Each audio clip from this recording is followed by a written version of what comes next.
तो हम लोग आज श्रीमद् भागवतम के 1.1.1 के डिस्कशन को आगे बढ़ा रहे हैं, जिसमें हम लोग आज चर्चा करेंगे भाग 2 यानी पहले अर्थ के इंट्रोडक्शन। चक्रवर्ती पाद जो अर्थ है श्रीमद् भागवतम के प्रथम श्लोक पे, उसकी व्याख्या का उसका इंट्रोडक्शन कल दिया गया था। आज हम उसको शुरू करेंगे। आप लोगों को फाइल भेज दी गई है, रिविजन फाइल, तो कृपया उसको देखिए।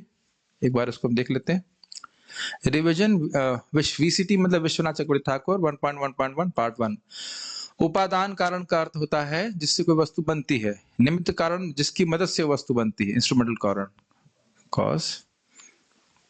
कर्ता कारण होते हैं भगवान स्वयं, और उपादान कारण और निमित्त कारण भी भगवान ही है, क्योंकि ये सब भगवान की शक्ति है, ये भी समझना होगा। मैं उन भगवान का ध्यान कर रहा हूं जो अपनी काल शक्ति से प्रधान रूपी उपादान के द्वारा जगत की सृष्टि करते हैं। समझ में आ गई बात? ये बात समझ में आती है? भी अब और समझ में आएगी, टीका में कर देंगे। भगवान अपने प्रधान शक्ति पे, जो कि उपादान है, उसके ऊपर अपनी काल शक्ति के द्वारा शोभ करते हैं, जीवों को स्थापित करते हैं, फिर सृष्टि शुरू होती है। भगवान जब प्रकृति पर दृष्टिपात करते हैं तो जीव होते हैं और काल शक्ति होते हैं, मतलब उस दृष्टिपात में जीव होता है और काल शक्ति होती है। निमित्त कारण है काल शक्ति। वस्तु के पदार्थ आते हैं प्रधान से, तो प्रधान हुआ उपादान, और ये दोनों भगवान की शक्तियां हैं। सब समझ में आ रहा है बातें? कब पढ़ाया था ये सब बातें? कल पढ़ाया था ना? ठीक। शाम को या सुबह? शाम। ठीक। जीव की इच्छाएं अगर नहीं होती तो जगत की सृष्टि नहीं होती। तो जीव की भोग इच्छाएं भी निमित्त कारण है जगत का।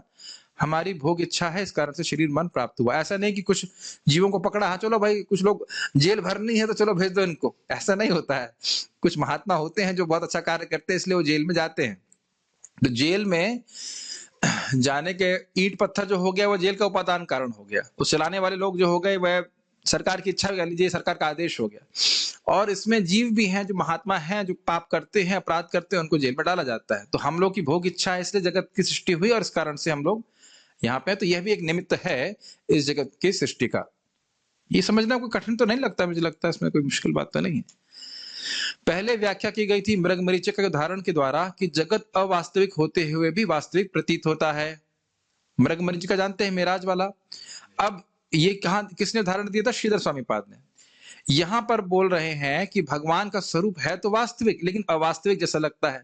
तो मतलब जो वस्तु जैसी है वैसी ना प्रतीत होना, ये होगा इल्यूजन।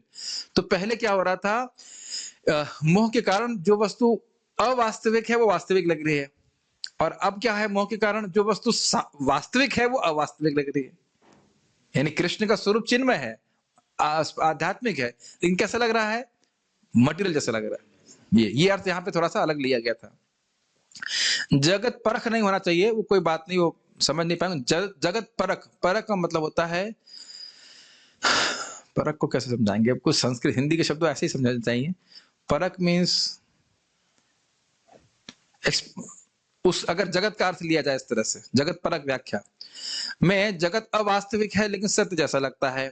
यहाँ पर माया के कारण भगवान का स्वरूप जो सच्चिदानंदमय है वह भौतिक जैसा लगता है, लेकिन यह समझना नहीं चाहिए कि माया भगवान से अधिक शक्तिशाली है। वो भगवान की इच्छा से ही माया, जिन लोग भगवान को से विमुख हैं, उनके हृदय में इस प्रकार का मोह उत्पन्न करती है। ऐसा नहीं है कि बादल सूर्य को ढक लेता है, लेकिन बादल उन लोगों को ढकता है जो सूर्य बादलों के नीचे है। सूर्य को ढकता है, मतलब सूर्य की देखने की दृष्टि को ढकता है बादल, जो लोग बादल के नीचे हैं। जो बादल के ऊपर है उनको बादल नहीं ढक सकता, और सूर्य को नहीं ढक सकता। भगवान के संबंध में जो भ्रांति है कि भगवान कृष्ण का नाम रूप गुण लीला ये दिव्य नहीं है, इस कुतर्क को भगवान अपने दिव्य स्वरूप शक्ति से ही नष्ट कर देते हैं। समझ में आ रहा है बात? बहुत अच्छा पॉइंट याद रखा है कि धामना स्वेन सदा निरस्त कुहकम। ये जो कुहुक है कि भाई भगवान कृष्ण के जो नाम रूप इत्यादि है वो सब भौतिक हैं, इसको भगवान अपनी स्वरूप शक्ति से अपने भक्तों को प्रदर्शित कराते हैं। भक्तों को अनुभव होता है कि नाम में कितना सुख है, भगवान का नाम रूप गुण इत्यादि कितने चिन्मय हैं, और उनको सुनकर कितना सुख होता है। तो कोई शुद्ध भक्त नहीं मानेगा इनकी आज्ञाओं को, सॉरी इनके तर्कों को बिल्कुल नहीं मानेगा। ऐसे समझिए, रसगुल्ला मीठा है कि कड़वा है?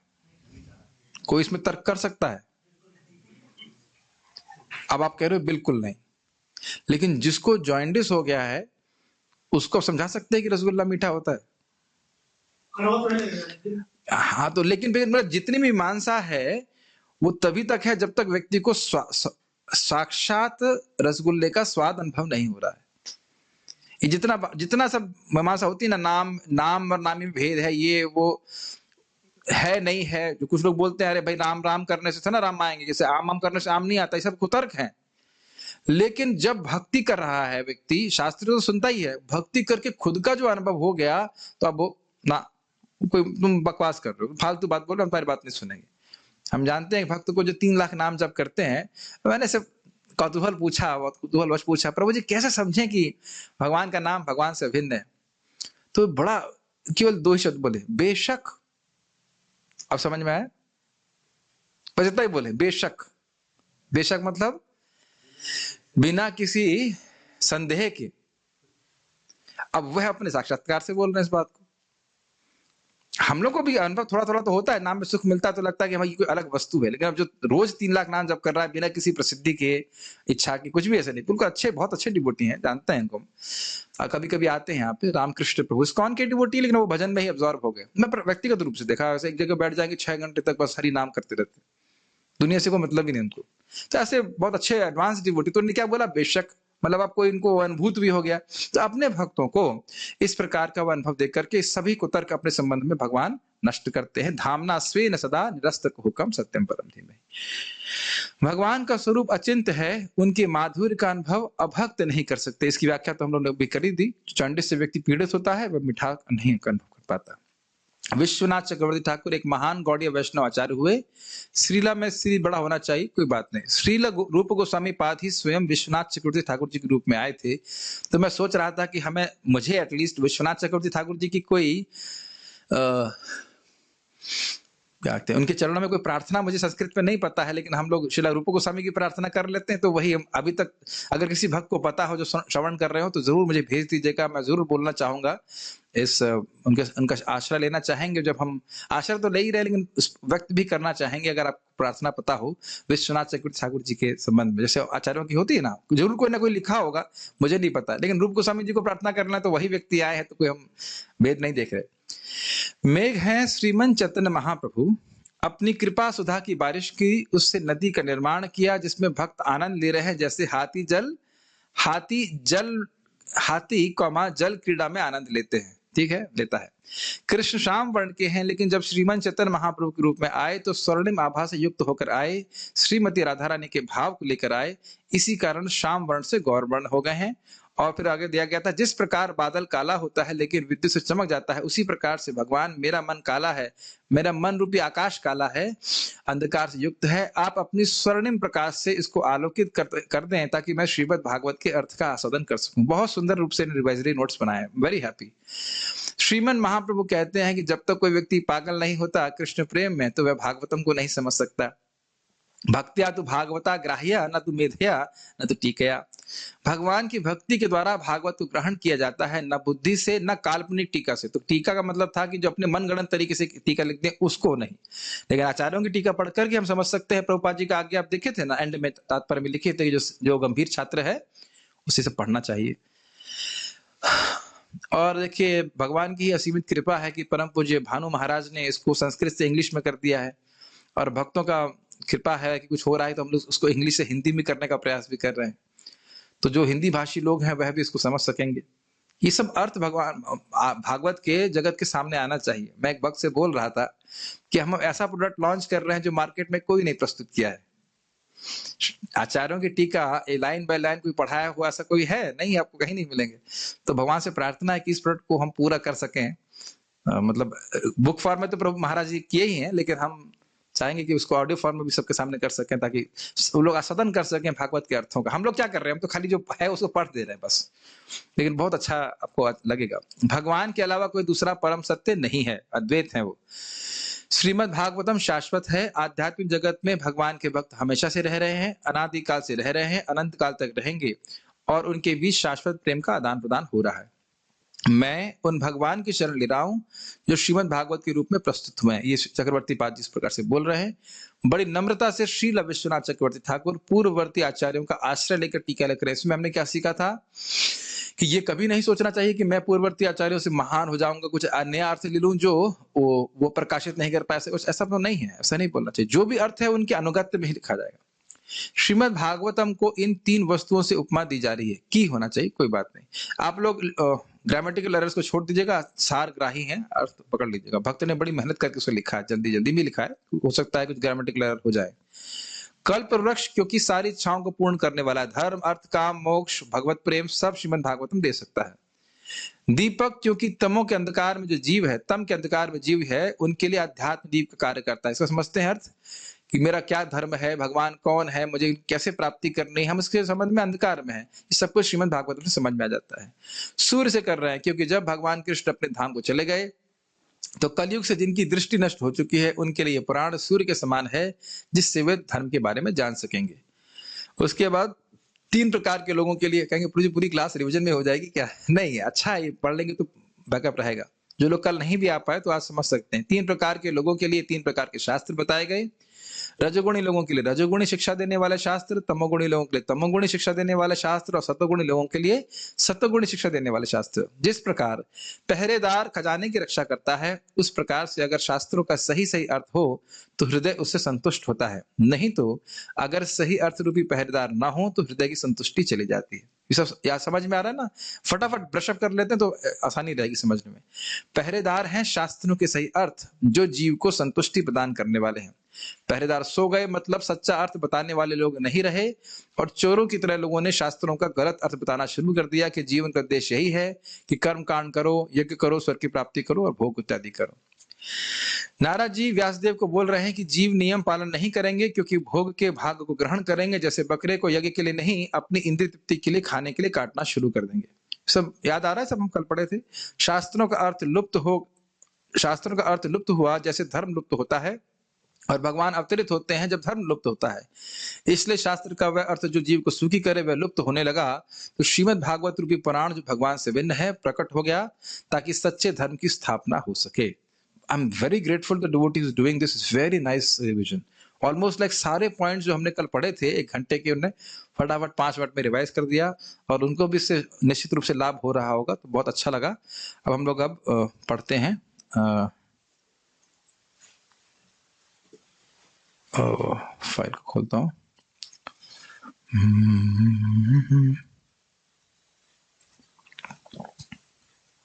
यस, सभी लोग के सामने श्लोक रख लीजिएगा।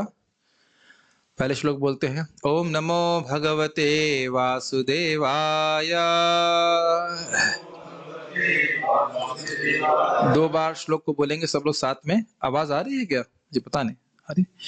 जन्मादस्य यतोऽन्वयादितरतश्चार्थेष्वभिज्ञः स्वराट् तेने ब्रह्म हृदयादिकवये मुह्यन्ति सूरयः तेजो वारिमृदां यथा विनिमयो यत्र त्रिसर्गो मृषा धाम्ना स्वेन सदा निरस्तकुहकं सत्यं परं धीमहि जन्मादस्य यतोऽन्वयादितरतश्चार्थेष्वभिज्ञः स्वराट् तेने ब्रह्म हृदयादिकवये मुह्यन्ति सूरयः तेजो वारिमृदां यथा विनिमयो यत्र त्रिसर्गो मृषा धाम्ना स्वेन सदा निरस्तकुहकं सत्यं परं धीमहि। कुछ ना हो, ये श्लोक जरूर याद हो जाएगा। इतनी बार गा करके अभ्यास बहुत जरूरी है। असकृत अभ्यास व्यासदेव कहते हैं। अब हम लोग पहले अर्थ को शुरू करेंगे। और मोहिनी से भी उपमा दी गई थी क्योंकि मोहिनी अवतार असुरों को छल किए, असुरों से छल किए और भक्तों को अमृत दिए, इसलिए इसी प्रकार से भागवत भी भक्तों को सुख देती है और अभक्तों को सुख नहीं देती। पहला अर्थ। श्रीमद् भागवत शास्त्र के प्रणेता का अर्थ होता है प्रोपाउंडर, उसको लिखने वाले कह लीजिए, और आचार्य चूड़ामणि। चूड़ामणि का मतलब होता है सर्वश्रेष्ठ। चूड़ामणि का, यहां तक मैं समझता हूं, मस्तक पे धारण करने वाली मणि, यह है ना, ये अर्थ होता है। तो सारे आचार्यों में सर्वश्रेष्ठ श्री कृष्ण द्वैपायन व्यासदेव अपने अभिष्ट देवता भगवान कृष्ण के ध्यान लक्षण मंगलाचरण को इस जन्मादि श्लोक से कर रहे हैं। ये आपने किसी टीका में पढ़ा था, श्रीधर स्वामी की टीका में, और आपको याद आ रहा है ना कि मंगलाचरण क्यों कर रहे हैं, कि इतना महान ग्रंथ लिख रहे हैं प्रत्युह निवृत्ति के लिए, इसमें जो भी बाधा आए वह दूर हो जाए, इसलिए भगवान कृष्ण का स्मरण कर रहे हैं। तो यहां आप देख रहे हैं ना, श्रीधर स्वामी को फॉलो कर रहे हैं, ठीक है। परम अर्थात अतिशय, यानी कि सर्वोच्च, यानी परम का मतलब यह हुआ कि उनसे श्रेष्ठ अब और कोई नहीं है, ठीक। सत्यम अर्थात सर्वकाल देशवर्ती परमेश्वर, इसका अर्थ समझ में आ रहा है, जो परमेश्वर सभी काल में है, सभी देश में है और सभी वस्तुओं में भी है। ये आपको बताया था ना, मैंने व्याख्या करी थी सत्य शब्द की। सत्य का अर्थ है कि भगवान हर जगह है, भगवान हर काल में है, भूतकाल वर्तमान और भविष्य, और भगवान हर वस्तु में भी, हर वस्तु भी भगवान की शक्ति, उसमें है भगवान। गोलोक एव निवसति अखिलात्म भूत गोविंदमादि पुरुषम तमहम भजामि। भगवान गोलोक में निवास करते हैं, लेकिन अखिलात्म भूत सभी वस्तुओं में भी निवास करते हैं। समझ में आ रहा है? एक शब्द हमने वहां पे भी समझाया था आपको, परिच्छिन्न और अपरिच्छिन्न, याद आ रहा है?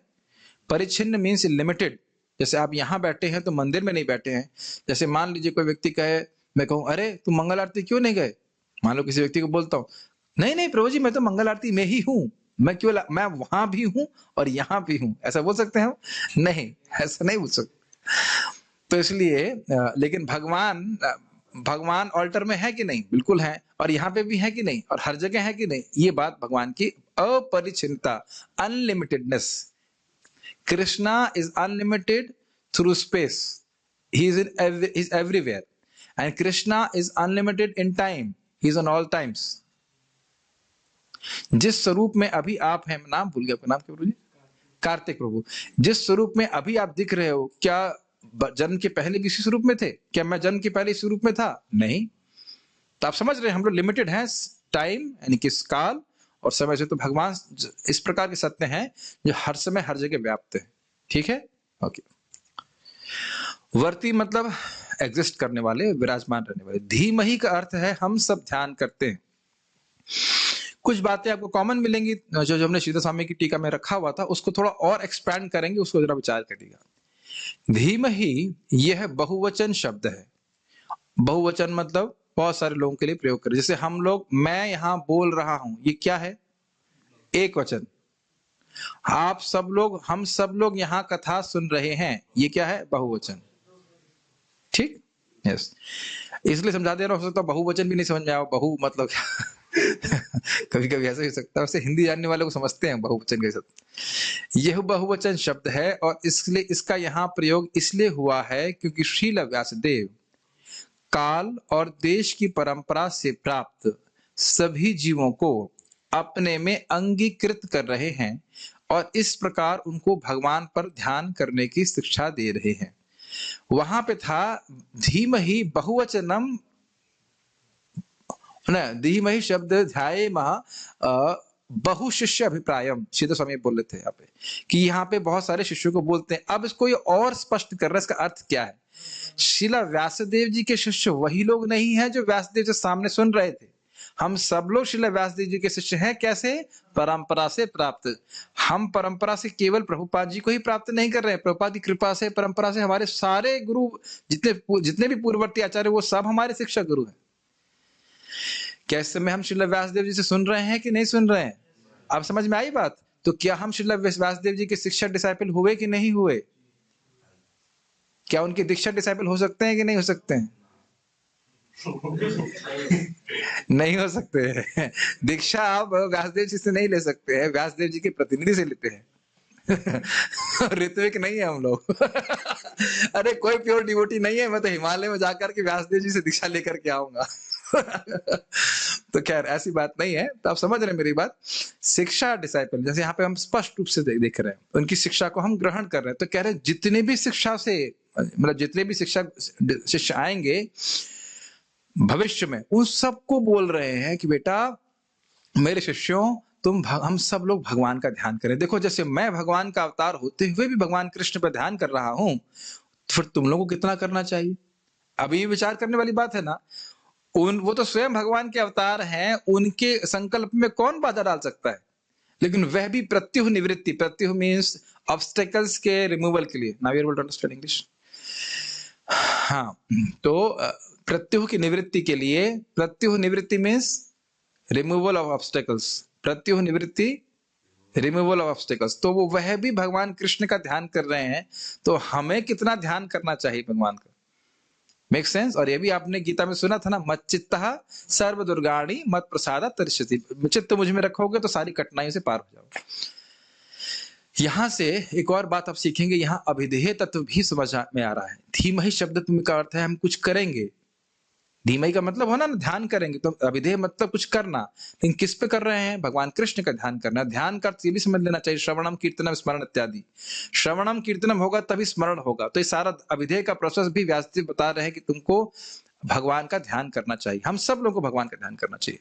अंगीकृत समझ रहे हैं? अंगीकृत का मतलब होता है अखबार में भर लेना, सबको इकट्ठा करके बोल रहे हैं कि जो भी शिष्य जहां पे भी हो, देश की परंपरा से भी इंटरेस्टिंग बात है, कहीं पे भी किसी भी स्थान पे कोई व्यक्ति है, कोई जीव है, तो व्यासदेव जी की का शिष्य है, अगर वह वैदिक सभ्यता को पालन करता है, तो कह रहे किसी भी स्थान पे हो और किसी भी काल पे हो, व्यासदेव जी क्या बोल रहे हैं? धीमहि शब्द से हम सब लोगों को भगवान कृष्ण का ध्यान करना चाहिए। समझ में आ गया धीमहि शब्द का अर्थ? ओके। धीमहि शब्द से अब बहुत इंटरेस्टिंग है, ये बहुत इंटरेस्टिंग है, जरा सुनिए।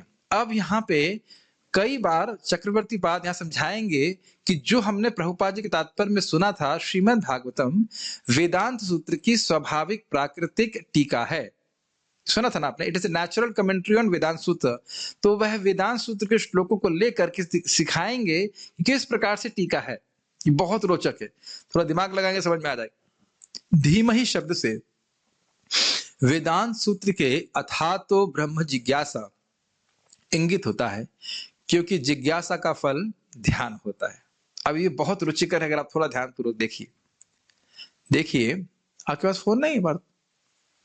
अच्छा, इसमें देखिए, टीका में देखिए।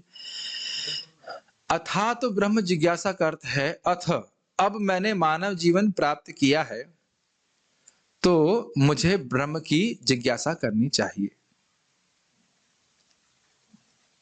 पार्थ प्रभु मेरी चाबी दी थी ना आपको, वो कहाँ रखी है आपने? वो चाबी आप कल लिए थे ना, वो कहाँ गया? अब देखिए, मैंने जानबूझ कर ये प्रश्न किया। जैसे ही हम कोई जिज्ञासा करते हैं, वो सोचने लगे कौन सी चाबी? आप समझ में आ गया? ये ड्रामा जानबूझ के किया गया था। आप समझ में आया? अच्छा चलो, अभी और समझ में नहीं आया तो सोचिए, कोई वस्तु खो जाती है, मान लो आपका 100 रुपए का नोट खो, बहुत महत्वपूर्ण वस्तु, 100 रुपए का नोट खो गया, 2000 रुपए का आजकल चल रहा है, नोट खो गया, तो जिज्ञासा रहती है ना, कहाँ गया कहाँ गया? कुछ और सोच पाते हैं? अच्छा, और नहीं समझ में आ रहा है? कभी हमें कोई आम खरीदने होते हैं, ठीक है, मानो आम का फल खरीदना है आपको, पके हुए आम, और सब्जी मार्केट में जाते हैं, तो आपकी ये जिज्ञासा रहती है कि आम का फल कहाँ है, तो हर सब्जी की दुकान पे आपको आम का फल ही दिखता है। ये अनुभव हुआ है कि नहीं हुआ है? तब देखिए कि जिज्ञासा जब रहती है तो मेडिटेशन अपने आप होता है। तो यहां बोल रहे हैं कि धीमहि मतलब हम ध्यान कर रहे हैं, और वेदांत सूत्र का पहला श्लोक क्या बोल रहा है कि हमें अब भगवान की जिज्ञासा करनी चाहिए। तो जिज्ञासा का फल धीमहि मेडिटेशन है, ध्यान है, इसलिए ये श्लोक पहले श्लोक की के ऊपर टीका है, या ये कह सकते हैं धीमहि शब्द जो इसमें आया है, यह पहले श्लोक की टीका है। ये बाउंस कर गया ऊपर से या समझ में आया? ये धीमहि बिकॉज इंग्लिश पढ़ के आए थे आज? नहीं पढ़ के आए? कुछ इंग्लिश भी नहीं पढ़ना जानते? You can open the book, the format of English, then you can understand probably. Meditation is the result of inquiry. So the first shloka of Vedanta Sutra says, let me inquire on the absolute truth. So because meditation is a result of inquiry, so the word dhimahi is a commentary on the word on the shloka dhatu brahma jigyasa. अब मैं English Hindi बुला के बोलूंगा तो class और लंबा हो जाएगा. समझ में आ रहा होगा, तेरी हिंदी मेरी समझ में आ रही होगी. जस्ट लाइक ओके, करुणामृत प्रभु, करुणामृत प्रभु फेमस हो गए, कहते हैं कौन है करुणामृत. लेकिन अगर मैंने कहूं कि कल आपको कुछ विशेष आइटम बनाना, लेट्स से थाई कड़ी बनानी है, अब तुरंत आपकी मन में आ जाएगा ना मैं कैसे बनाऊं. फिर क्या सोचेंगे, बनने वाली नहीं है, खाली बस हम बोल रहे हैं. तो हमारा मेडिटेशन शुरू हो जाएगा कि नहीं, कैसे बनाओ. चलो ये तो उनके बनाने वाले का मेडिटेशन हुआ. आपको मान लो सुन ले कल फीस्ट है, कल स्पेशल फीस्ट है, तो आप सोचेंगे कि क्या बना होगा, आज क्या बना होगा. इससे पहले कि भगवान खाएं मैं ही खा लेता हूं, भोक्ताराम अहम, यज्ञ तपस्या मैं ही भोगी हूं अहम. क्या ये आप इतना जीवन में होते हुए देखते हैं परशुराम प्रभु की नहीं देखते. जिज्ञासा जब होती है तो हम ध्यान करते हैं कि नहीं करते. या हम भगवान की कोई ड्रेसिंग करता है तो विचार करें कि आज मुझे ड्रेसिंग करनी, क्या ड्रेसिंग करूं. तो जैसे आपने बोला क्या, तो उसके बाद चालू हो जाएगा ध्यान. क्या ये बात समझ में आ रही है. It's very simple to understand. तो ये इन्हें प्रमाणित किया, दिखा रहे हैं कि किस प्रकार से चक्रवर्ती बात समझा रहे हैं किस प्रकार से यह श्लोक वेदांत सूत्र के श्लोकों के ऊपर टीका है. उम्मीद है कि समझ में आया होगा. बस ये बहुत इजी है, अगर आप थोड़ा सा, मैंने बहुत सारे उदाहरण दे दिए, अब समझ में आता होगा. कहीं इसमें कुछ, जहां पे भी कुछ डाउट हो आप हाथ खड़ा करके मुझे पूछ लीजिए. इतनी समझ में आ रहा है, इतनी बात नहीं आ रही. ठीक है. भगवान के परम ऐश्वर्य को जन्मादि श्लोक से कह रहे हैं. हम उन भगवान का ध्यान कर रहे हैं जो इस जगत यानी अस्य के जन्मादि अर्थात जन्म स्थिति और प्रलय के कारण है.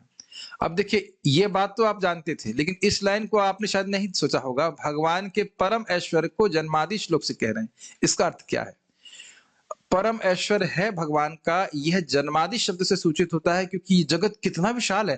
भगवान की नजर में कम है, हमारी नजर में असीमित ही है प्रैक्टिकली. आप सोचिए, आप बाहर जाकर फिर तारे देखिएगा, कितना विशाल है. और ये केवल एक ब्रह्मांड है, और ऐसे कितने ब्रह्मांड है, और ये सबसे छोटा ब्रह्मांड है.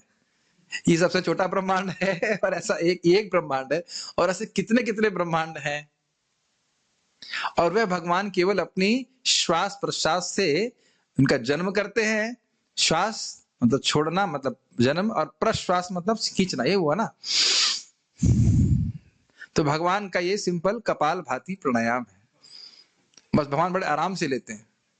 तो ये भगवान का ऐश्वर्य हुआ कि नहीं. अच्छा, दूसरी बात, केवल संकल्प मात्र से जगत की सृष्टि कर रहे हैं, पालन कर रहे हैं और संहार भी करते हैं, तो ये भगवान का ऐश्वर्य हुआ कि नहीं. तो ये बातों ने और एक्स्ट्रा हमको यहाँ पे बताई कि जन्मादि शब्द से भगवान का ऐश्वर्य सूचित होता है. समझ में आ रहा है सबको. ठीक है. अब देखिए, हम डर सकते हैं कि टीका बड़ी कठिन है, कुछ भी है. अब ये बताइए, इसमें कुछ कठिनाई लग रही है समझने में. अब ये बताइए, अच्छा लग रहा है या आपको लग रहा है कि मतलब कहाँ फंस गए, अरे टीका ये वो टीका.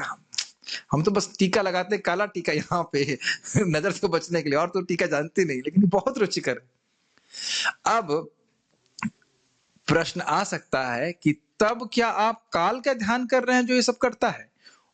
वहां बोल रहे थे प्रधान का ध्यान कर रहे हैं, अब क्या कहते हैं, अच्छा आप बोलो जो जगत की सृष्टि करता है उसकी बात कर रहे हो, तो क्या काल का ध्यान कर रहे हैं.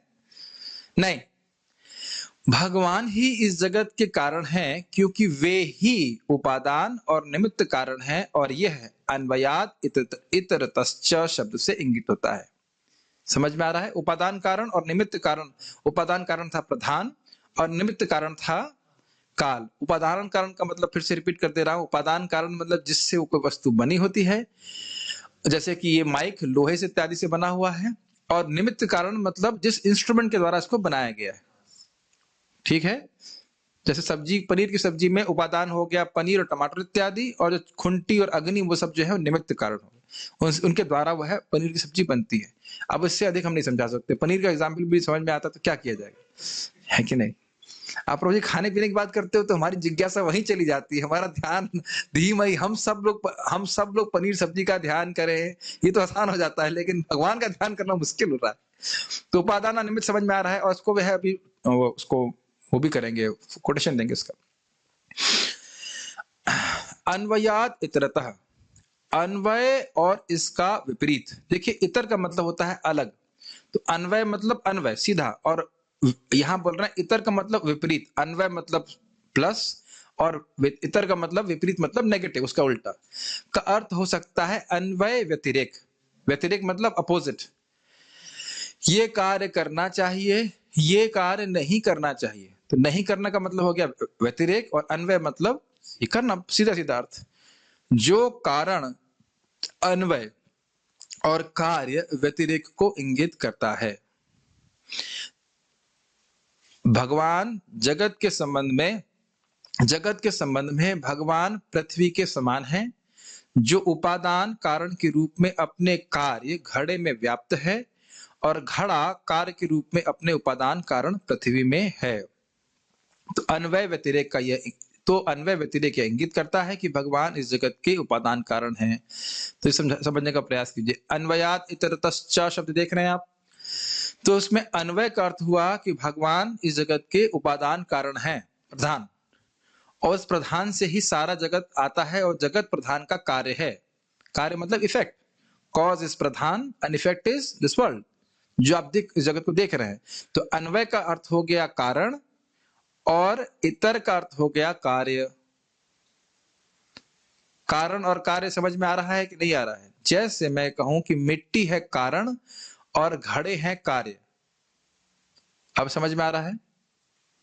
मिट्टी is the cause and pots are the effect.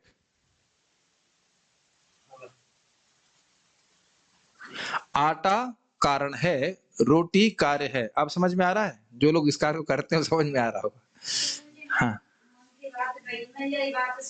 Yes, अब तो समझ में आ रहा है। आटा कारण है, आटा की बिना तो रोटी नहीं बनेगी ना। तो आटा हो गया उपादान कारण, और रोटी हो गई कार्य। तो अब ये बताइए कि जो घड़े हैं वो मिट्टी, उसमें मिट्टी है कि नहीं है? तो मिट्टी में घड़े हैं और घड़े में मिट्टी है, ये बात मानते हैं आप? बस यही बात बोल रहे हैं। प्रधान के रूप में जो 3 गुण हैं वह जगत की हर वस्तु में व्याप्त है, और हर वस्तु इस भौतिक जगत में ही है, अपने कारण में प्रधान में स्थित है, ऐसे कह सकते हैं। वो मुश्किल बात तो नहीं समझने में, या कुछ मुश्किल हो रहा है? इसमें कभी नहीं बोलना मुश्किल हो रहा, नहीं तो ये निरुत्साहित हो जाएंगे, पढ़ाएंगे नहीं। कोई मुश्किल बात, मिट्टी घड़े में है और घड़ा मिट्टी में है, ये समझ में आ रहा है? नहीं, ये भी समझ में नहीं आ रहा है। ये बताइए मिट्टी घड़े में है कि नहीं, और घड़ा कहाँ रखा रहता है? आकाश में? जमीन पे ही रहता है। तो वही बात है, बोल रहे हैं कि भगवान उपादान कारण के रूप में हर वस्तु में है, और हर वस्तु भगवान में है। बस इसमें कोई मुश्किल बात है ना। च शब्द से काल शक्ति इंगित होती है। अन्वय इतरतस च, तो अन्वय इतर समझ में आ गया, कार्य कारण, कारण कार्य सॉरी, और उसके बाद च शब्द से इंगित होता है कि भगवान काल के रूप में निमित्त कारण भी है। जन्मादस्य यत अन्वय इतरतश्च, जब जगत के जन्म आदि की बात करेंगे तो उपादान कारण होगा कि नहीं? विजय प्रभु, उपादान कारण क्या होता है? उपादान कारण क्या होता है? वस्तु बनती है, ठीक। तो कोई भी इस जगत की सृष्टि होगी तो क्या उसमें उपादान कारण होना चाहिए, या उसके बिना काम चल जाएगा? होना चाहिए, समझ में आ गया। और जब कारण होगा तो कुछ कार्य भी होना चाहिए कि नहीं? भाई जगत दिखना चाहिए ना, कुछ हो रहा है, जन्म हो रहा है, स्थिति हो रही, पालन कुछ हो रहा है, तो यह भी होना चाहिए। और इसका निमित्त कारण होना चाहिए कि नहीं? निमित्त समझ रहे हैं? इंस्ट्रूमेंटल। जैसे अब चलिए माता जी, आटा था तो बिना आपके हाथ लगाए आटा रोटी बन गई, तो निमित्त चाहिए, अग्नि चाहिए कि नहीं? अग्नि चाहिए, तवा चाहिए, तो उसके बिना रोटी बन जाएगी? तो केवल वस्तु होने से सृष्टि नहीं हो जाती है। अपने जगत में हम देख सकते हैं, सृष्टि करते हैं, 3 किसी भी सृष्टि में उपादान कारण, निमित्त कारण और कर्ता कारण होना चाहिए। और तवा भी है, हीट भी है, सब कुछ है, लेकिन आप लोग नहीं है, बेलने वाले नहीं है, सेकने वाले नहीं, तो रोटी पक जाएगी? तो यानी जीवित व्यक्ति भी चाहिए। तो भगवान ही, लेकिन यहां पे ये अलग अलग है। मैं रोटी नहीं हूं, ये सॉरी, मैं आटा नहीं हूं, मैं अग्नि नहीं हूं, मैं केवल करता हूं। लेकिन भगवान ये तीनों वस्तु है, क्योंकि वो तीनों शक्ति भगवान की। अब समझ में आई बात? जो प्रधान है वो किसकी शक्ति है? आपके बाप की शक्ति है? यस, इतनी देर से समझ में नहीं आया बाप कौन है। जैसे एक प्रभु जी माता जी झगड़ रहे थे, तो माता जी को प्रभु जी ने बोला तुम्हारा बाप पैसा देगा, तो उनको गुस्सा हो गई। तुमने कहा तो ये बोलना चाहिए हाँ बाप ही तो पैसा दे रहा है, बाप की औलाद कौन दे रहा है। इसलिए कृष्ण तो बाप ही कारण है, हमारे पिताजी, पिता मस्त जगत हो माता धाता पिता कृष्ण ही है। तो कृष्ण ही जगत के उपादान कारण है, कृष्ण ही इस जगत के निमित्त कारण है, क्योंकि वो काल शक्ति, और कृष्ण ही कर्ता कारण है। ठीक, अब तो रिपीट करते करते मतलब बिल्कुल मुझे लगता है 108 बार जब करना पड़ेगा इस बात को, तब समझ में आएगा, लेकिन मुझे लगता है समझ में आ गया होगा। ठीक, ओके। च शब्द यह इंगित करता है कि भगवान काल रूप में इस जगत के निमित्त कारण भी हैं, क्योंकि भगवान काल रूप धारण करके प्रकृति को प्रभावित करते हैं। क्लियर, समझ में आ गया? अन्वय मतलब कारण, इतर मतलब कारण से अलग कार्य, और च मतलब निमित्त कारण। बहुत टफ हो रहा है कार्तिक प्रभु, पहली बार सुन रहे हैं शायद, इसकी वजह से बार बार सुनेंगे तो सब बातें आ जाएंगी। कई बार प्रभुपाद जी के तात्पर्य में, अच्छा ये बताओ, ये तो मैं आउट ऑफ कोर्स बोल रहा हूं, कहीं प्रभुपाद जी के इंट्रोडक्शन में आपने तीनों बातें सुनी थी कहीं किसी साल में? उपादान कारण, कर्ता कारण, निमित्त कारण। शुरू शुरू में इंट्रोडक्शन में प्रभुपाद बोले थे ना, तो हम out of course, out of syllabus वस्तु तो नहीं पढ़ा रहे हैं। यस, ये सब चीजें यहीं समझ लेंगे तो आपको आगे भागवतम में जब भी कोई फिलोसफिकल प्रार्थना आएगी बहुत आसानी से समझ में आ जाएगी। उपादान कारण, निमित्त कारण, कार्य इत्यादि। और होता यह है कि अगर वक्ता को नहीं पता होता है तो वो उसको पढ़ करके छोड़ देगा, उसके बाद फिर वो इधर उधर की बात करके छोड़ देगा, और फिर जो जो श्रोता है वो उठेगा, वो झाड़ देगा जो उसने सुना और चला जाएगा। जब आप थोड़ा ठीक से समझेंगे तब आपको तो बहुत रुचि होगी। शब्दों के अर्थ समझ में आ जाता है तो समझ में आ जाता है। जैसे मैं अभी तीसरा अर्थ पढ़ रहा था इसका, तो एक शब्द था विभाव, वो समझ में नहीं आ रहा था, और आलंबन समझ में नहीं आ रहा था। तो जब वह समझ में आ गया तो पूरी टीका समझ में आ गया, हाँ ये बोल रहे थे। वो बहुत इजी है, विभाव मतलब प्रेम के विषय, सिंपल। तो वो शब्दों को हम कभी इस तरह से सोचते हैं नहीं, दिमाग लगाते नहीं, तो लगता है बड़ा मुश्किल है। तो एक बार अर्थ समझ में आ जाता है तो समझ में आ जाता है। इस प्रकार भगवान ही जगत के जन्म आदि के उपादान और निमित्त कारण है। अन्वयात इतरतश्च, तो क्या ये पहला अर्थ आपको अन्वयात इतरतश्च का समझ में आ गया? इसी में अभी 2-3 अर्थ देखने वाले हैं, आप घबराइए मत। अरे प्रभु जी 8 बजने में 5 मिनट है, कोई बात नहीं। अब हमने ये फोटो बाहर निकल गई, ठीक नहीं दिख रहा है, वैसे थोड़ा थोड़ा दिख ही रहा होगा। ये बहुत दुख है कि ये ठीक से नहीं दिख रहा है, इसको देखना चाहिए। जहां पे आपको एक फोटो दिख रही होगी जिसमें कुंभकार नहीं दिख रहा है, अब कुंभकार को कैसे दिखा पाऊंगा, बड़ा मुश्किल है, लेकिन कुंभकार है इसमें। और let me see if I can help, 1 minute, give me a second. तो यहाँ पे जो आप देख रहे हो, ये उपादान कारण, निमित्त कारण और कर्ता कारण को समझाने के लिए ये फोटो यहाँ पे लगाई गई है। अभी दिख जाएगी, एटलीस्ट जो लोग जूम पे हैं उनको दिख जाएगी, बाकी लोगों को फाइल में वापस देखनी पड़ेगी। यस,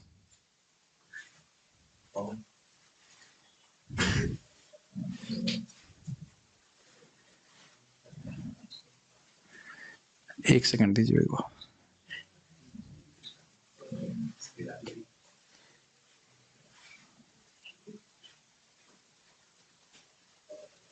हाँ, एटलीस्ट जूम पे तो सही से दिख रहा है। एक कुंभकार है और वह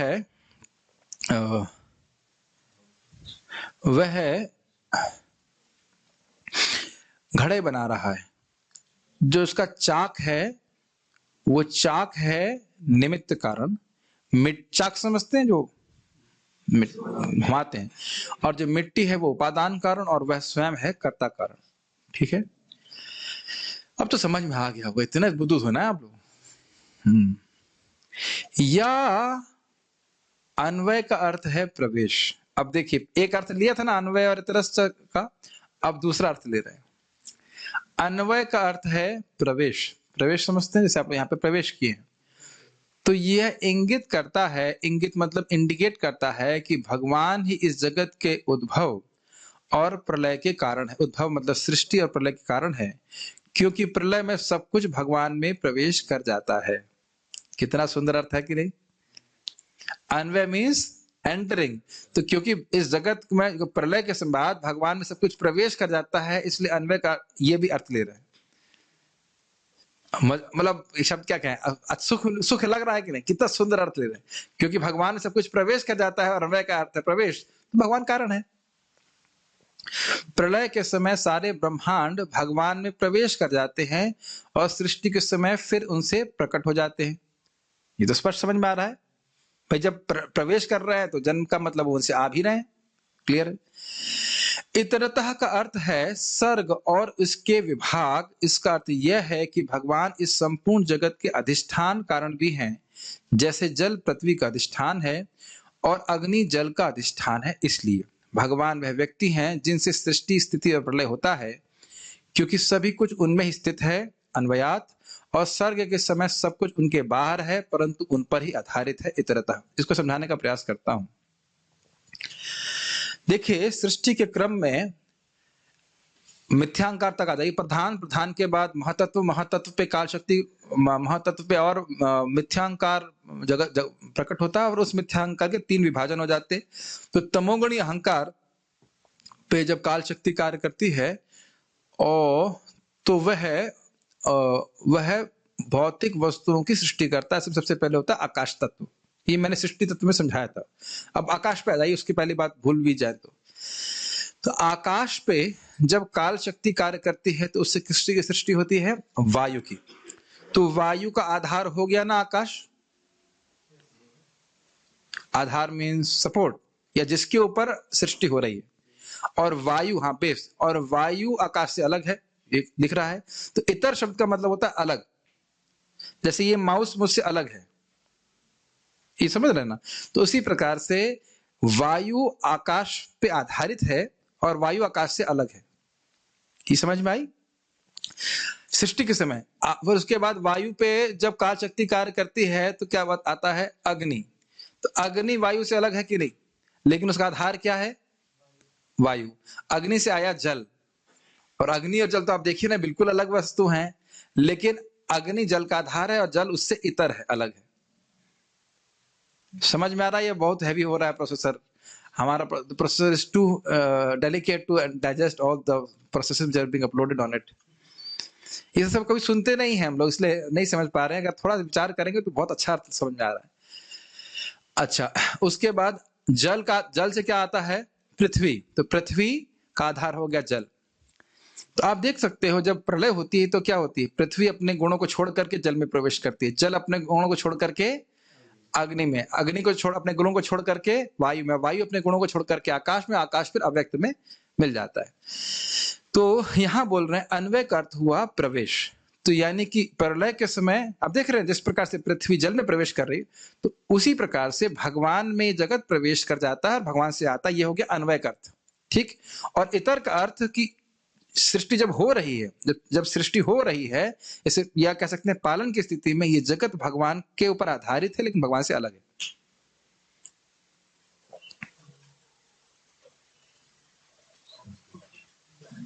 टू मच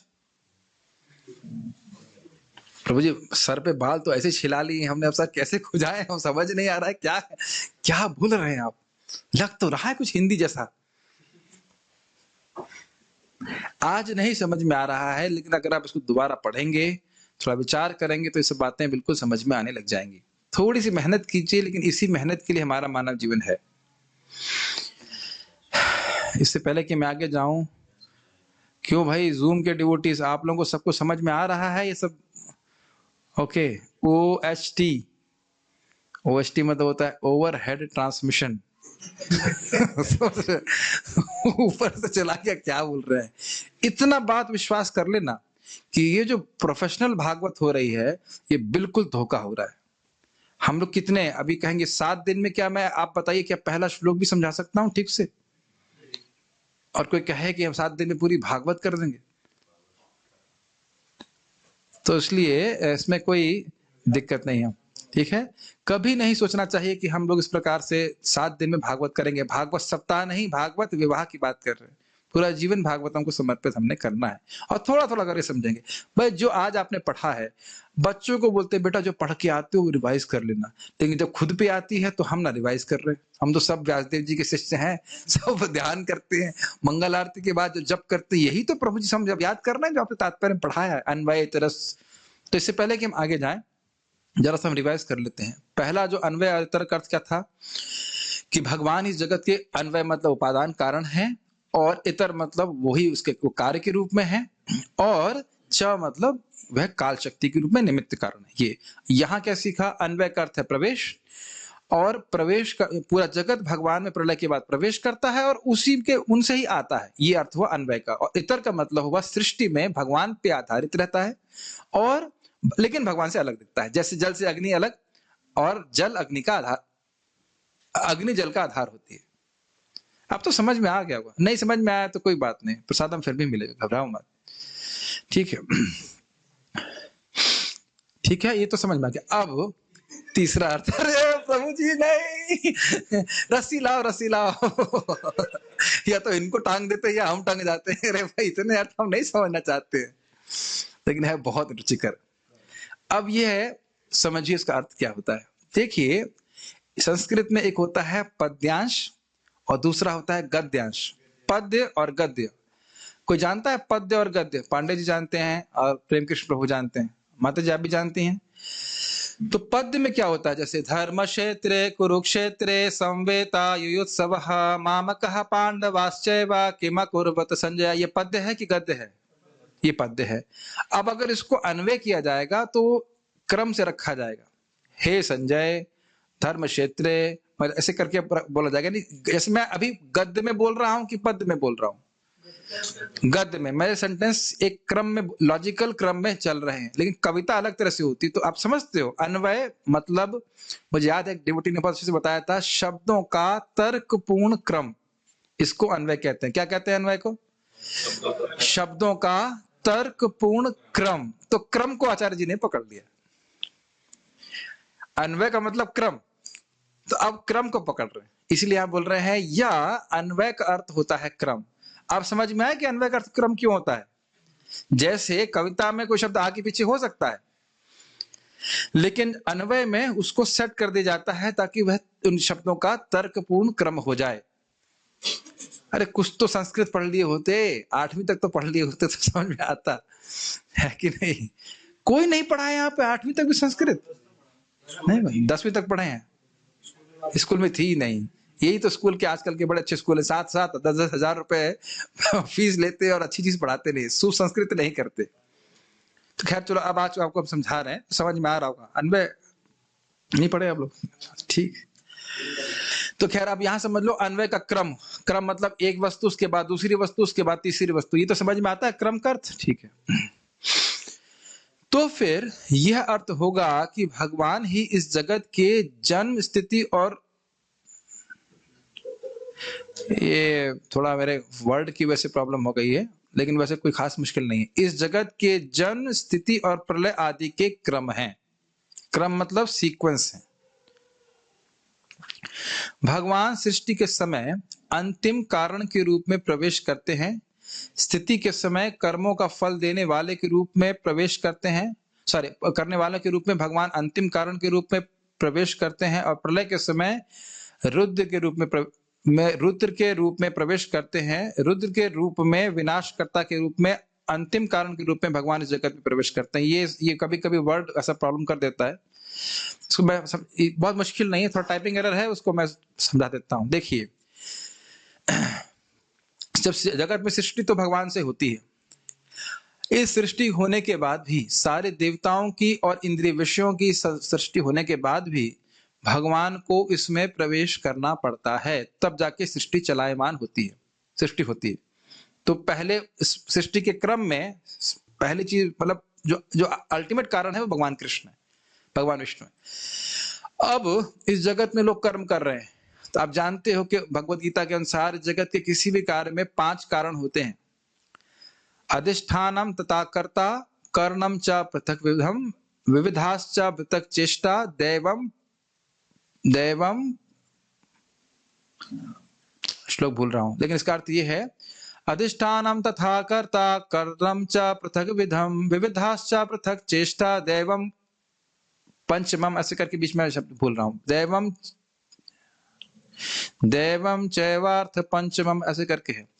18वें अध्याय में पढ़ा था कि कोई जगत में कार्य होता है तो उसमें 5 कारण होते हैं।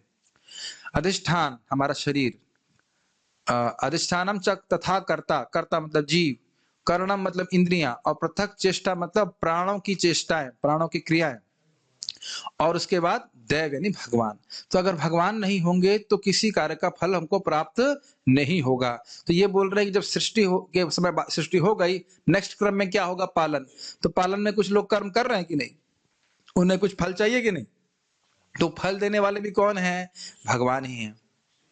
क्रम समझ रहे हैं ना? और अंततो गत्वा वह रुद्र को, भगवान शिव को शक्ति देते हैं कि उस जगत का संहार करने वाले हैं, संहार कर। तो प्रलय के रूप में जो अंतिम इस क्रम में अंत में क्या आएगा? जन्म, पालन और प्रलय, ये क्रम हुआ ना। तो प्रलय के क्रम में भी भगवान अंतिम कारण के रूप में प्रवेश करते हैं। इसलिए अन्वय का अर्थ हुआ क्रम, और क्रम का अर्थ हुआ भगवान ही इस क्रम में, जन्म, स्थिति और प्रलय के क्रम में भगवान ही इसके कारण है। नहीं समझ में आता? हाँ, क्या होगा इसी यह समझना होगा कि कार्य कारण में ही स्थित होता है और भगवान जगत रूपी कार्य में कारण रूप में प्रवेश करते हैं। तो बहुत इजी बात है। घड़े मिट्टी में रहते हैं और मिट्टी घड़े में रहती है। तो यही बात बोल रहे हैं कि पूरा जगत भगवान में ही स्थित है और भगवान इस जगत की हर वस्तु में व्याप्त है। ये बात बोलना चाहते हैं। तो इस प्रकार भगवान को जगत की सृष्टि, स्थिति और प्रलय के रूप में भी जाना जाता है। मतलब सृष्टि, स्थिति और प्रलय का जो क्रम है वह भी भगवान से अभिन्न है। अभी छोड़ूंगा नहीं मैं, फिर पूरा करने इसको, तो इस अर्थ को पूरा करने के बाद ही रुकेंगे। भगवान के कार्य इस जगत को भगवान के स्वरूप से इतरतः शब्द के द्वारा अलग किया जा रहा है, क्योंकि जगत की सृष्टि, स्थिति और प्रलय भगवान की स्वरूप शक्ति से अलग है। च शब्द यह इंगित करता है कि यह भगवान की माया शक्ति से अभिन्न है। समझ में आई ये बात? अन्वय का अर्थ था कि भगवान जगत के सृष्टि, स्थिति और प्रलय के क्रम है। तो उस व्यक्ति उसका कहेगा, अच्छा तो यानी भगवान, ये जगत भगवान ही है? भगवान जैसा है, क्योंकि भगवान की शक्ति है। लेकिन भगवान आप जानते हो पूरी तरह से सच्चिदानंदमय है, इसलिए कह रहे इतर। भगवान इस जगत के कारण जरूर हैं भैया, समझ लीजिए इस बात को, लेकिन भगवान से ये जगत इतर है, भगवान से अलग है। जैसे गाय और गोबर, गाय कारण है लेकिन गोबर गाय से इतर है, गोबर गाय से अलग है। ये मानते हैं नहीं मानते? उसी प्रकार से भले ही ये जगत भगवान से आया है लेकिन ये भगवान से इतर है, भगवान से अलग है, क्योंकि भगवान है सच्चिदानंद और ये जगत असत, अचित, निरानंद है। लेकिन च शब्द से ये इंगित हो रहा है कि यह जगत भगवान की माया शक्ति से पूरी तरह से अभिन्न है। ये बात मानते हैं? बहुत सिंपल है, ये जगत भगवान की माया शक्ति का प्रकटीकरण है, तो इसमें तो कोई दिक्कत नहीं है।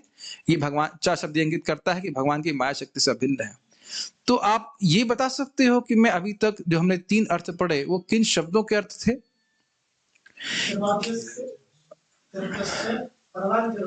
अन्वयाद इतरतश्च, इन 3 शब्दों की व्याख्या हो रही है। इतना समझ में आ रहा है? अन्वय इतरतः च, इन 3 शब्दों की व्याख्या हो रही। इसी को कहा जाता है भागवता अर्थास्वादन। भागवता नाम अर्थ आस्वादनम, क्योंकि भागवता नाम का अर्थ ये हो गया कि बहुवचन, बहुत सारे अर्थ हैं और उनका आस्वादन करने का प्रयास करना चाहिए। ऐसा मत सोचिएगा कि केवल इसमें तत्व सिद्धांत की ही बात हो रही है। आगे राधा कृष्ण परक व्याख्या भी होगी, कृष्ण परक व्याख्या होगी, और दोनों में ही रस है, दोनों में ही रस है। इसलिए अन्वयः इतरतः च का अर्थ होगा कि भगवान ही सृष्टिकर्ता, पालन करता और संहार करता है, क्योंकि वे जगत की सृष्टि, स्थिति और प्रलय की अवस्थाओं से अभिन्न है। परंतु ब्रह्मांड भगवान के स्वरूप से भिन्न है और यह जगत माया शक्ति से अभिन्न है। तो इस प्रकार इस श्लोक की पहली पंक्ति में वेदांत सूत्र के 2 सूत्र कहे गए हैं, जन्मादि अस्य और तत्तु समन्वयात्। नोट, श्रीमद् भागवत वेदांत सूत्र का नैसर्गिक भाष्य है और यह टीका से स्पष्ट हो रहा है। इसके आगे मैं कल पढ़ाऊंगा, लेकिन अभी तक इसको हमें थोड़ा समझ लेना चाहिए लास्ट में क्या बोल रहे हैं। यह तो आप लोगों को समझ में आ गया कि अन्वय इतरत का अर्थ क्या हो गया। उसके बाद ये बोल रहे हैं, पॉइंट समझना चाहिए। जो वेदांत सूत्र है उसके 2 श्लोक पहले के हैं, अथातो ब्रह्म जिज्ञासा और जन्मादि अस्ति यतः। तो अथातो ब्रह्म जिज्ञासा, मैं जिज्ञासा क्यों करूंगा, सॉरी मैं जिज्ञासा करूंगा, तो उसकी व्याख्या हुई थी धीमहि शब्द से, कि धीमहि शब्द का अर्थ है जिज्ञासा का अर्थ होगा, जिज्ञासा का रिजल्ट होगा ध्यान। उसके बाद श्लोक आया जन्मादि अस्ति यतः, मैं उस पर उसकी जिज्ञासा करूंगा जो इस जगत के जन्म आदि के कारण हैं। तो वह आप यहाँ पे श्लोक देख रहे हैं कि नहीं, जन्मादि अस्ति के यतः कौन कारण है, भगवान कृष्ण जो परम सत्य हैं। तो इन दोनों श्लोकों की टीका यह पहला श्लोक है। और साथ साथ तत्व समन्वयात, समन्वयात मतलब सभी शास्त्रों का समन्वय, या समन्वय का मतलब होता है रिकंसिलिएशन, सबको बैठा करके देखा गया है कि यही अर्थशास्त्र कह रहे हैं कि भगवान इस जगत के कारण है। तो 1.1.1, 1.1.2 और 1.1.3 3 श्लोकों की टीका है पहले ही श्लोक में, यह प्रस्तुत कर रहे हैं। ठीक है, नैसर्गिक भाष्य है, मतलब प्राकृतिक भाष्य है, स्वयं वेदांत सूत्र श्रील व्यासदेव जी ने लिखा और उसके ऊपर टीका करी श्रीमद् भागवतम के द्वारा। अभी अगर किसी का प्रश्न है तो मैं देख सकता हूँ, अदरवाइज कभी कभी प्रश्न पूछने में दिक्कत ये होती है कि ये भी समझ में नहीं आता कि क्या समझ में नहीं आया है। लेकिन मुझे लगता है कि परशुराम प्रभु कह रहे हैं कि पता नहीं परशुराम, ये वाला परशुराम कह रहा है महाभारत पे भी क्लास दीजिए। महाभारत मैंने पढ़ा नहीं है, कोई टीका नहीं। ठीक है, महाभारत ठीक है, समझ में आ रहा है और ठीक है। और बहुत मुश्किल है, हाँ कुछ लोग कह रहे हैं समझ आ रहा है, कोई कह रहा है मुश्किल है। अच्छा तो ठीक, बंद कर देते हैं, बंद कर रहे हैं, घबराइए मत, कल फिर शुरू करेंगे। ठीक है, ट्राइंग टू गेट, ओके, कोई प्रश्न नहीं आ रहा है, थोड़ा टफ है प्रभु जी। हाँ तो क्या आपको मैं पहले बोला था कि इजी है क्या, मैंने तो बोला नहीं कि इजी है। ओके ठीक है, कोई प्रश्न नहीं, क्या प्रश्न है, कोई प्रश्न नहीं है, तृप्त है सब लोग। तो हम लोग यहाँ पे क्या व्यासदेव वैकुंठ चले गए हैं, नहीं अभी भी हैं। आप दीक्षा लेना चाहते तो ले चले जाओ हिमालय। जैसे क्या नाम है उनका, कौन से आचार्य हुए, मध्वाचार्य जी। मध्वाचार्य जी व्यासदेव जी के शिष्य हैं, तो हिमालय गए, जो निकिता पे टीका लिखा, तो आप वो वहां चले गए थे, हिमालय गए और उसके बाद उन्होंने उनको दिखाया, कहा बहुत अच्छा है। और उसके बाद अभी भी वो मध्वाचार्य जी उनसे शिक्षा ग्रहण कर रहे हैं। बात तो थोड़ी टॉपसी टर्वी हो रही है, लेकिन ये सही है। एक भक्त बोल रहे 50-50, तो कम से कम 50 तो आया, 50-50 भी समझ में आ रहा है तो कम से कम बहुत हो गया, isn't it? तो अब जो हमारे भक्त रिवाइज करा रहे हैं, वो उसको उनसे प्रार्थना है कि जल्दी से रिवीजन वाला भेज दीजिए, तो हम उसको पोस्ट कर लेंगे, तो ताकि एक बार कम से कम भक्त लोग रिवीजन के द्वारा पढ़ सकें। बहुत अच्छे पॉइंट्स हैं, टीका आप लोगों के सामने भेज दी गई है, हिंदी आप सब लोग जानते हो, अगर इसे पढ़ेंगे तो आपको जरूर समझ में आएगा। और जो नहीं समझ में आए वो आप अगले दिन पूछ सकते हैं, शुरुआत की क्लास की शुरुआत नहीं पूछ सकते हैं। ऐसा नहीं कि क्लास शुरू हो गई कहाँ पूछे क्या हो ना, या अन्यथा भी हमसे आप टेलीग्राम के द्वारा पूछ सकते हैं। तो यहाँ रुकते हैं, हम लोग पारायण करेंगे।